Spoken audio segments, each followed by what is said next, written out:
बिस्मिल्लाहिर्रहमानिर्रहीम। अस्सलाम वालेकुम व्यूअर्स, मैं हूं हर्बलिस्ट इसहाक फर्रुख। जो वीडियो बना रहा हूं वो है डेंगू बुखार का इलाज।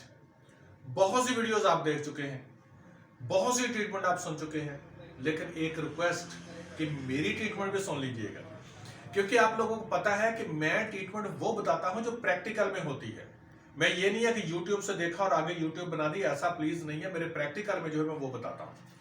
पिछली वीडियो मैंने बनाई थी, उसमें आपको मैंने बताया था कि पत्ते जो हैं, पपीते के पत्ते ही सिर्फ प्लेटलेट्स को पूरा नहीं करते।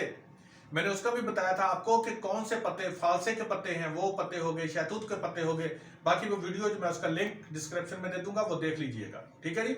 उसके ऊपर भी मैंने बताया था। आज मैं बताने लगा हूं कि इसका जो बुखार होता है वो किस तरह से, प्लीज लौंग, दालचीनी, ऐसी गर्म गजाएं, और कुछ लोग हैं एक मुझे बता रहे थे यार कि हमने जी वो ना पीते हैं ग्रीन टी।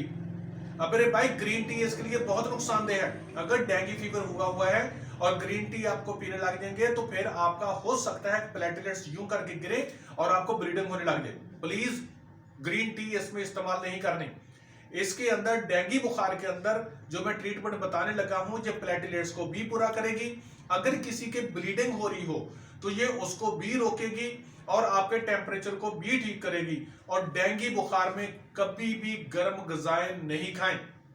जितनी भी लेस वाली गजाएं हैं, आप बलंगू है, आप कद्दू खा लें, आप चारों मगज, हाँ चारों मगज का बहुत अच्छा रोल है इसके अंदर। चारों मगज लें, अगर नहीं मिलते कद्दू के बीज अकेले लें, वो इस्तेमाल कर लें। आप यकीन जाने इसके लिए बहुत फायदेमंद है। मैं कद्दू के बीजों का बताऊं ना अगर आपको, आपके होश उड़ जाएंगे। हुजूर अकरम ने ऐसे ही कद्दू को पसंद नहीं किया था। इतनी जबरदस्त चीज है, बहुत ज्यादा मैग्नीशियम के लिए। दूसरी खैर वो बात और हो जाएगी।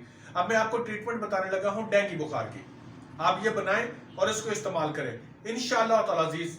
मैंने आपको पहले बता दिया है कि जो को आप बता दिए सर मैंने, कि बुखार भी रुक जाएगा, ब्लीडिंग भी नहीं होगी और आपके प्लेटलेट्स भी पूरा होने शुरू हो जाएंगे। नंबर 1 इसमें क्या लेना है आपने, इसमें है जी आंवला।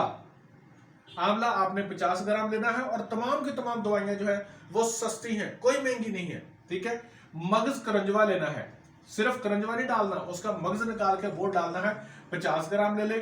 फटकड़ी आपने लेनी है सफेद, ठीक है जी, ये आपने 50 ग्राम ले लेनी है। और हलीला स्याह ये आपने 100 ग्राम ले लेना है, ठीक है जी। ये 100, 150 और 250 ग्राम बनता है। आप इसको आधा बना ले, 25-25 ग्राम भी ले लेंगे तो एक मरीज के लिए बहुत है। इसको 1000 mg का कैप्सूल, 1000 mg का कैप्सूल सुबह, दोपहर, शाम दे।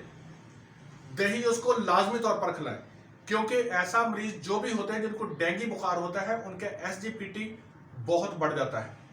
क्यों बढ़ता है? सेल टूटते हैं, उसका एक लंबा चक्कर मैं समझाऊंगा, कोई फायदा नहीं आपको उसका बताने के लिए। आपने इसके लिए जरूर इस्तेमाल करनी है दही, ठंडी सब्जियां, गर्म गजाएं नहीं इस्तेमाल करनी। और ये वाला जो मैंने फार्मूला बताया है इस्तेमाल करना शुरू करें। मैं बड़ा दावा नहीं करता, शिफा अल्लाह की तरफ से है। मैं ये कहूं कि यूं हो जाएगा, यूं हो जाएगा, इंशाअल्लाह ताला अजीज, इंशाअल्लाह ताला अजीज आपको प्लेटलेट्स कम नहीं होंगे और बुखार भी उतर जाएगा और आपके लिवर के अंदर भी कोई प्रॉब्लम नहीं होगी और आपको जिस्म के अंदर जो दर्दें होगी वो भी कंट्रोल करेंगे। जरूर आजमा के देखिएगा और कमेंट्स में जरूर लिखिएगा। और दूसरी बात ये, आप कमेंट्स के अंदर किसी भी चीज में अगर चाहते हैं आप, क्योंकि मैं अब इंशाअल्लाह ताला जी एक्टिव होऊंगा, मैंने सोचा है कि जरा मीडिया को ऑफ करके जरा इधर यूट्यूब पर मैंने आना है ज्यादा। किसी भी प्रॉब्लम पर आप ये चाहते हैं कि हमें इसकी ट्रीटमेंट बताई जाए तो प्लीज मुझे फोन करने की बजाय, क्योंकि मैं फोन अटेंड नहीं करता, कमेंट्स में लिखा करें। कमेंट्स की मुझे एक एक चीज का पता चलता है, मैं उनको खुद भी देता हूं, लड़के भी बताते हैं, उस पर मैं आपको वीडियो जरूर बनाकर दिया करूंगा इंशाअल्लाह ताला, ठीक है जी। अपना ख्याल रखें, अपने अजीजों का रब का ख्याल रखें। अल्लाह हाफिज।